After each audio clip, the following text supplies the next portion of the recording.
بسم اللہ الرحمن الرحیم۔ السلام علیکم دوستو، آج میں حضرت عمر بن العاص رضی اللہ عنہ جو ایک عظیم صحابی گزرا ہے اس کا ایک واقعہ شیئر کرنا چاہتا ہوں جس نے مصر کو فتح کیا تھا۔ عمر بن العاص رضی اللہ عنہ ایک مرتبہ قریش کے بعض لوگوں کے ساتھ تجارت کی غرض سے بیت المقدس کی جانب گئے۔ اتفاق سے انہی دنوں اسکندریہ کا ایک رومی راہب زیارت کی غرض سے وہاں آیا ہوا تھا اور بیت المقدس کے گرد پہاڑوں میں پھر رہا تھا۔ حضرت عمر بن العاص رضی اللہ عنہ بھی اپنے ساتھیوں سمیت یہاں اپنے اونٹ چرا رہے تھے۔ اس وقت پہاڑوں میں شدت پیاس سے تڑپ رہا تھا وہ راہب۔ حضرت عمر بن العاص رضی اللہ عنہ نے اپنے مشکیزے سے اس راہب کو پانی پلایا اور وہ اپنی پیاس بجھا کر وہ راہب ایک درخت کے سائے میں سو گیا۔ اسی اثناء میں اس کے قریب ایک سوراخ سے ایک زہریلا سانپ نکلا اور راہب کی طرف چلا۔ عمر بن العاص رضی اللہ عنہ کی اس سانپ پر نظر پڑی اور آپ صلی اللہ علیہ وسلم نے تیر کے نشانے سے اس سانپ کو ہلاک کر دیا۔ تھوڑی دیر بعد راہب جب بیدار ہوا تو وہ اپنے قریب مرا ہوا سانپ دیکھ کر بہت گھبرایا اور حضرت عمر بن العاص رضی اللہ عنہ کا اس سانپ کے بارے میں پوچھا جو مرا ہوا تھا۔ تو حضرت عمر بن العاص رضی اللہ عنہ نے وہ سارا واقعہ راہب کو سنا کر راہب نے عمر بن العاص رضی اللہ عنہ کی پیشانی کو چوما اور کہنے لگا، تم نے میری 2 دفعہ جان بچائی، اب تم بتاؤ کہ تم یہاں کیسے آئے ہو؟ حضرت عمر بن العاص رضی اللہ عنہ نے فرمایا، تجارت کی غرض سے۔ راہب نے کہا، تمہیں اس دفعہ کتنے نفع کی امید ہے؟ حضرت عمر بن العاص رضی اللہ عنہ نے فرمایا، اتنے نفع کی کہ ایک اونٹ خرید سکوں۔ چنانچہ راہب نے کہا، تم جانتے ہو کہ میں مسافر ہوں، تجارت کی غرض سے آیا ہوں، اگر تم میرے ساتھ میرے وطن چلو تو تم کو 2 جانوں کا معاوضہ دوں گا۔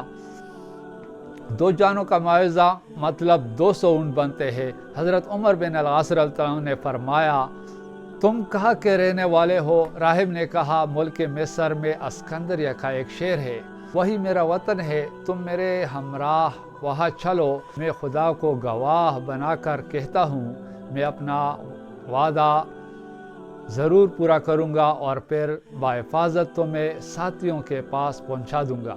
حضرت عمر بن العاص رضی اللہ عنہ اپنے رفیق اپنے دوستوں کے ساتھ راہب کے ہمراہ مصر کی جانب روانہ ہو گئے اور مصر کے علاقے میں داخل ہوئے تو وہاں کے چہل پہل، آبادی، رونق اور لوگوں کی کثرت دیکھ کر پکار اٹھے کہ واقعی میں نے مصر جیسا خوبصورت اور زبردست ملک کبھی نہیں دیکھا ہے۔ حضرت عمر بن العاص رضی اللہ عنہ جس دن اسکندریہ میں پہنچے، اتفاق سے اسی روز وہاں ایک بہت بڑی عید تھی جس میں سردار، ورثاء، شرفاء اور بڑے بڑے لوگ جمع ہوا کرتے تھے اور اسی دن سونے کا ایک گول گیند اچھالا جاتا تھا اور سب لوگ اسے اپنے آستینوں میں لینا چاہتے تھے۔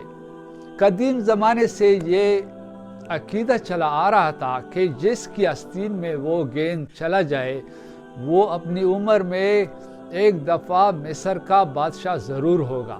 اسکندریہ میں پہنچ کر راہب نے حضرت عمر بن العاص رضی اللہ عنہ کی بہت خاطر عدارت کی اور نہایت قیمتی کپڑے پہنا کر ان کو اپنے ساتھ اسی عید کے جلسے میں لے گیا جہاں گیند پھینکا جاتا تھا اور وہ لوگ اسے اپنی آستینوں میں لینے کی کوشش کر رہے تھے۔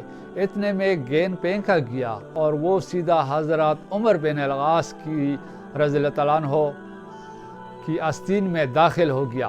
اس پر تمام لوگ حیران ہو گئے اور حضرت عمر بن العاص رضی اللہ عنہ چند روز وہاں رہے۔ راہب نے اپنا وعدہ پورا کر دیا اور آپ صلی اللہ علیہ وسلم واپس چلے گئے۔ مصر کو فتح کرنے کا خیال آیا اور آخر ایک دن حضرت عمر رضی اللہ عنہ کے عہد خلافت میں آپ رضی اللہ عنہ نے واقعی طور پر مصر کو فتح کیا اور مصر کے پہلے فرمان روا بن گئے۔ میرے دوستو بھائیو، اگر یہ ویڈیو آپ لوگوں کو اچھی لگی ہوگی تو مہربانی کر کے ویڈیو کو سبسکرائب کرے، لائک کرے اور شیئر کرے۔ ویڈیو دیکھنے کا بہت بہت شکریہ۔ السلام علیکم۔